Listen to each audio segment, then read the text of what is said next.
दोस्तों, आज हम टीजीटी एग्ज़ाम के लिए टीजीटी पर आधारित टॉपिक लेते हैं। पहला, सदिश विश्लेषण।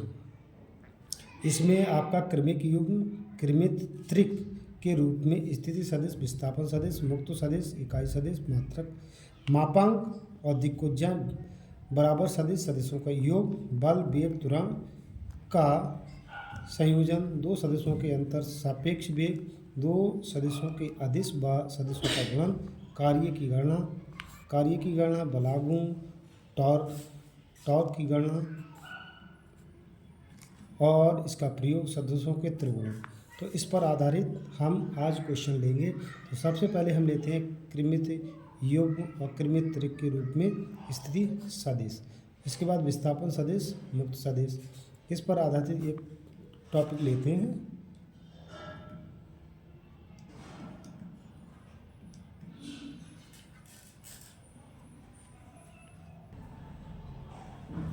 इसी क्रम में आगे हम इंटरमीडिएट की ओल्ड बुक से लेते हैं और ये ओल्ड बुक में पहला टॉपिक है आपका सदिश राशियां, वेग और घटाना। इसके बाद आता है सदिश राशियों का वियोजन।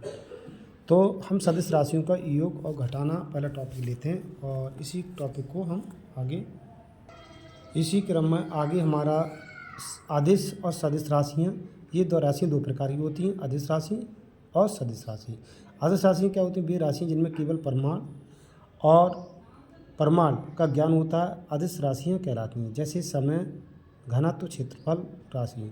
वे राशि जिसमें परिमाण के साथ साथ दिशा की भी आवश्यकता होती है, सदिश राशियाँ कहलाती हैं। जैसे बल, वेग राशियाँ, ये आपकी कौन सी क्या राशि हैं? आपकी सदिश राशि कहलाती हैं। दोनों की आवश्यकता होती है। यांत्रिकी, मैकेनिज्म क्या होती है?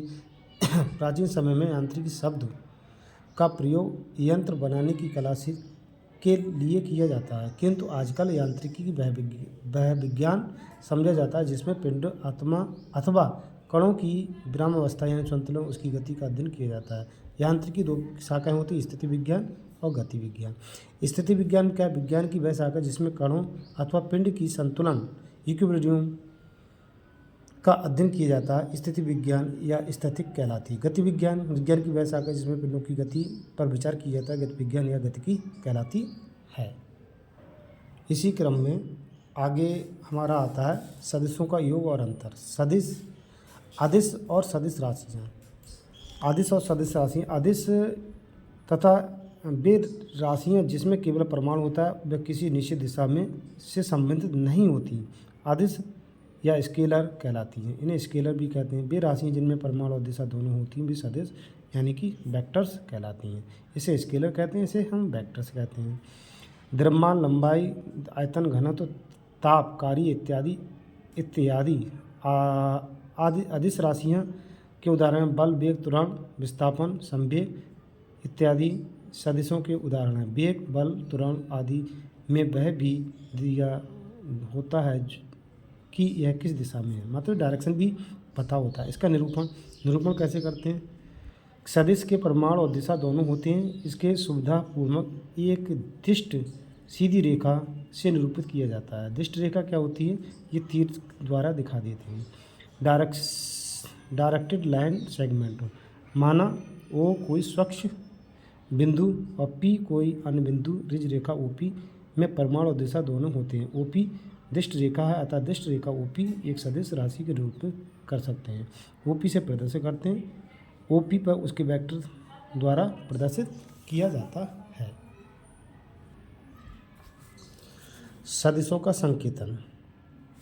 तो सदिश को हम खाली बार के द्वारा, उसके तीर द्वारा, कभी कभी ए और बी के रूप में भी प्रकट किया जाता है। यानी कि ये डार्क होंगे तब भी माना जाएगा, ओपी डार्क तब भी ये सदिश राशि मानिए। मापांक मॉडुलस क्या होता है? वह धन संख्या जो किसी सदिश के परिमाण की माप को प्रकट करती है, उस संख्या के मापांक या मॉडुलस कहलाता है।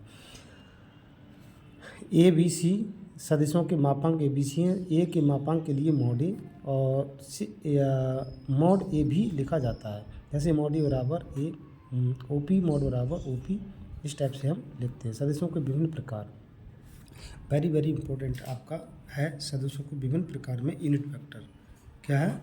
एकांक सदिश को एक के ऊपर कैप से प्रदर्शित करते हैं। ये क्या बराबर होता है वेक्टर अपॉन वेक्टर का मॉडुलस।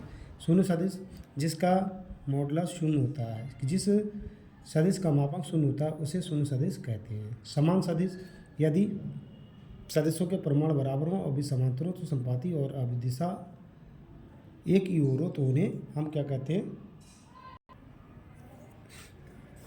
सम सदिश लाइक वेक्टर सेम डायरेक्शन में होते हैं, सेम टू सेम होते हैं, सम सदिश कहलाते हैं।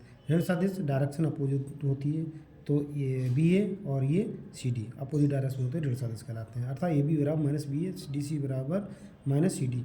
वेक्टर को ई पर ए और बी दो सदिश हैं, कोई बिंदु ओ ले ओ से ए की दिशा में एक सरल रेखा खींचें और उस पर एक ऐसा बिंदु लें जो ओ ए बराबर ए हो।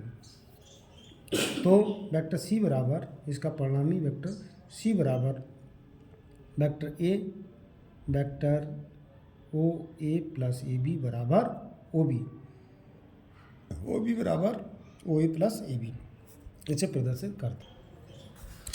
सदिशों के गुणधर्म क्रम विनिमय नियम का पालन करता है। सदिश ए प्लस बी बराबर बी प्लस ए, ये क्रम विनिमय नियम का पालन करता है। अर्थात इसे प्रूव करके दिखाया हमने। एक समांतर सदिश ले लिया, इसका वेक्टर ए है, ये बी है, इसकी डायरेक्शन समान होती है और इसका मापांक भी समान होता है। तो ओ सी बराबर ए बी बराबर बी है, ओ सी बराबर ए बी बराबर बी। ऐसी सी बी बराबर ओ ए बराबर वेक्टर ए। तो समीकरण एक पदों से ए प्लस बी बराबर बी प्लस ए। ये आपका क्या होता है, क्रम विनिमय नियम का पालन करता है। शासन नियम क्या होता है, a vector plus b plus c vector a plus b का वेक्टर का योग प्लस सी वेक्टर के बराबर होता है। अब यहाँ पर मूल बिंदु ओ ले लिया हमने, क्या ले लिया, मूल बिंदु ओ ले लिया। तो देखो ओ ए बराबर ए बी बराबर बी सी बराबर सी, तो बी प्लस सी बराबर ए सी, बी प्लस सी ये बराबर ए बी, और इसे निकालेंगे तो O B plus B C बराबर इन तीनों का योगफल के बराबर होता है। स्थिति सदिश पोजीशन वेक्टर क्या होती है, किसी मूल बिंदु ओ के सापेक्ष बिंदु पी की स्थिति को सदिश ओपी से प्रकट किया जाता है। ओपी को ओ के सापेक्ष बिंदु पी की स्थिति सदिश कहते हैं। जैसे ये है ओ पी, ये दिखाया हमने। अब इसी प्रकार से ये दिखाया है ओ ए प्लस ए बी बराबर ओ बी ए बी बराबर बी माइनस ए, ओ बी बराबर बी माइनस ए बी की स्थिति सदिश आ गई विस्थापन बी माइनस ए, बी बराबर हो गया ए माइनस बी। इसी बोलते हैं position vector of A minus position vector of B.